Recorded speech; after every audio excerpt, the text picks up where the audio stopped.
welcome to my channel. Today I'm doing like a little quick video to just tell you about the NHA CCMA exam. Yes, I passed and I'm here to give y'all some quick tips.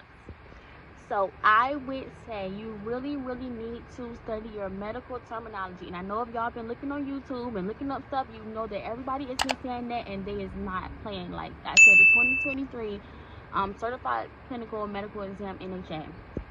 So I'm sharing with y'all a few questions that I do remember off the top of my head because I did take it yesterday and I just jotted some stuff down. I was so excited. I was gonna make you a video yesterday, but my adrenaline was up.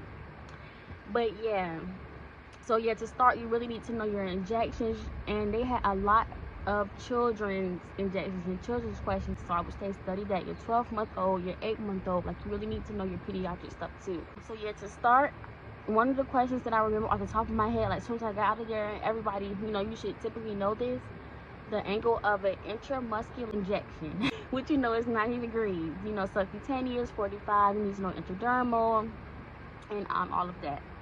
Another question was, what fungus or microorganism causes stress? What is the most common way nitroglycerin is administered? And that is sublingual, under the tongue. And then they also had a lot of like critical thinking, y'all. Like it's so much critical thinking. Like the MA does this, the MA has an upset patient, just a lot of what would you do questions. So one that I remember was, if the MA writes NS by several patients' names from the previous day, like on the chart sheet, what does that abbreviation mean? You need to know your abbreviations. NS, it was one like ERS. I don't think I ever seen that before, but you need to know all of that.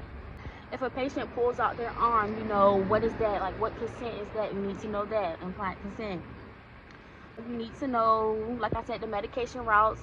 They also had like one question that was like, which medication is like topical on the skin, so transdermal. You need to know your microbiology. You need to know your ribosomes, your mitochondria, your nucleus, all of that. One question was, what organelle contains DNA or is responsible for DNA. You also need to know your quadrants, guys. You need to know your upper right quadrant, your upper left quadrant, your lower quadrant, your lower left quadrant, all of that stuff, your gallbladder, your stomach, your appendix. You need to know where all of those would go, like which quadrants.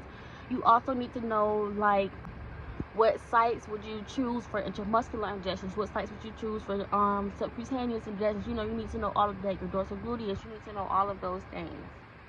You also need to know what would you use to sanitize your instruments, what would you use to disinfect your instruments, what would you use to sterilize your instruments, the autoclave, sanitation, soap and water. You need to know all of that. The 1 to 10 bleach solution, you guys need to remember that. And the last thing that I would say that I remember was positions. There were a lot of positions in what you would put the patient in, like lithotomy position, the Sims position, prone, forward position. Like you need to know all of those. You need to definitely know your dorsal recumbent positions. Yeah, so let me think of some little other quick tips. I would say, for what I read when I had watched this other girl YouTube, and it helped me so much, is to break down your chapters. Like you really need to have topics for your chapters. It'll help you remember stuff a lot easier. Use flashcards. I have this website that my professor told us about. It is called StudyStack. I used it for quizzes. I use it for flashcards. It really helped me remember my terminology. You really need to know your medical terminology.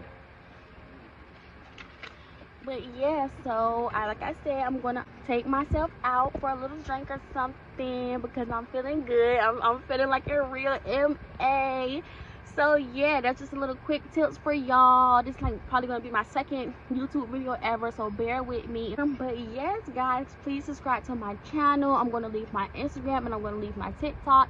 Those are the really social sites that I get on now. But yeah, so if you like this video, please like and leave a comment. Leave any comments you have about the exam.